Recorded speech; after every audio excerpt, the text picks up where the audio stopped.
ప్రార్థన. పరిశుద్ధుడా, నీకు వందనములయ్యా. మరొక రోజు ఇచ్చావు. మరొకసారి నీ మాట కొరకు కనిపెట్టుకుని ఉన్నాము. మా జీవితంలో మేము ఎదుర్కొనే ప్రతి పోరాటంలో జయము చూచుటకు నీ కృప దయచేయమని క్రీస్తు నామంలో అడుగుచున్నాము తండ్రి. ఆమెన్. ఎలా ఉన్నారండి? బాగున్నారా? మాట వరుసకి బాగున్నాను అనటం మనకు అలవాటైపోయింది. కానీ ప్రతి మనిషి జీవితంలో రకరకాల పోరాటాలు ఉన్నాయి.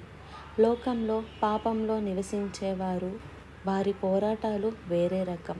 ఈ లోక సంతోషం కొరకు, ఈ లోక గొప్పతనం కొరకు, డబ్బు కొరకు, కక్షతో మరి పగతో ఎంతోమంది ఒకరి మీద ఒకరు పోరాడుతూ ఉంటారు. కానీ దేవుని బిడ్డలమైన తరువాత మనకి ఇంకే పోరాటం లేదు. హాయిగా ఉంటుంది. పూల పల్లకి ఎలా ఉంటుంది ప్రభువు నమ్ముకుంటే అని అనుకుంటున్నారా? అలా బోధించే బోధకులు కూడా ఉన్నారు. కానీ అది నిజం కాదు. ఎవడైనా నన్ను వెంబడించగోని ఎడల తన్ను తాను ఉపేక్షించుకొని తను సిలువ ఎత్తుకొని అనుదినము నన్ను వెంబడించమన్నాడు ప్రభువు.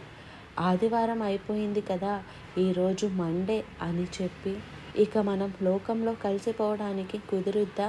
ఇప్పుడే మన నిజమైన పోరాటం. ఆదివారం నాడు దేవుని మందిరంలో ఆధ్యాత్మికంగా నిజంగా బలపడితే వారమంతా ప్రతి పోరాటంలో జయం చూడగలుగుతాం. తిమోతికి రాసిన 2వ పత్రిక 4వ అధ్యాయము 7వ వచనములో, మంచి పోరాటము పోరాడి తిని, నా పరుగు కనబడి తిని, నా విశ్వాసము కాపాడుకొంటిని, ఇక మీదట నా కొరకు నీతి కిరీటము ఉంచబడి ఉన్నది అని పౌలు చెప్పిన మాటలు ఇంచుమించు చాలామందికి ఇవి తెలుసండి.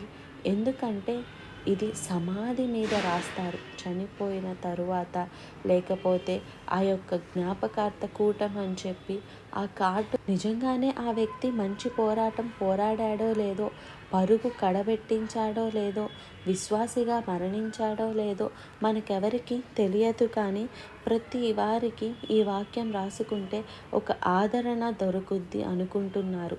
అట్లా కాదండి. ఈ వాక్యాన్ని మనం బతకాలి. క్రైస్తవ జీవితం అనేది ఇట్స్ ఎ ఫైట్.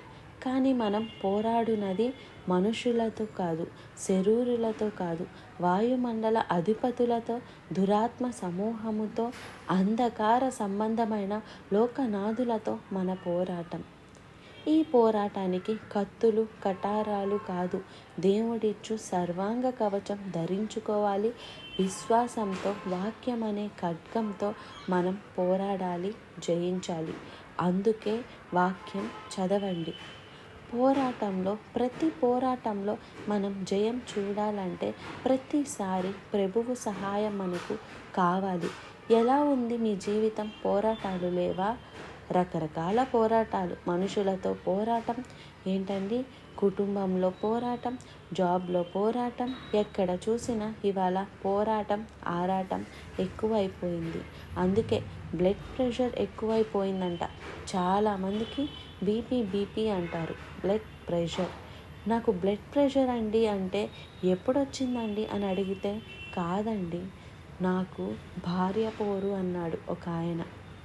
భార్య పోరు, భర్త పోరు, బిడ్డల పోరు, ఎన్ని రకాల పొరుగువారి పోరు, ఏదో ఒక పోరాటం. ఆర్థిక పోరాటం, శారీర బలహీనతల మీద పోరాటం. ఎంతోమంది జీవితంలో ఈ రోజున పోరాటాల మధ్యలో ఓడిపోతున్నారు. పోరాటం మంచిదే. పోరాడేవాడికి కండలు కష్టంగా ఉంటాయి.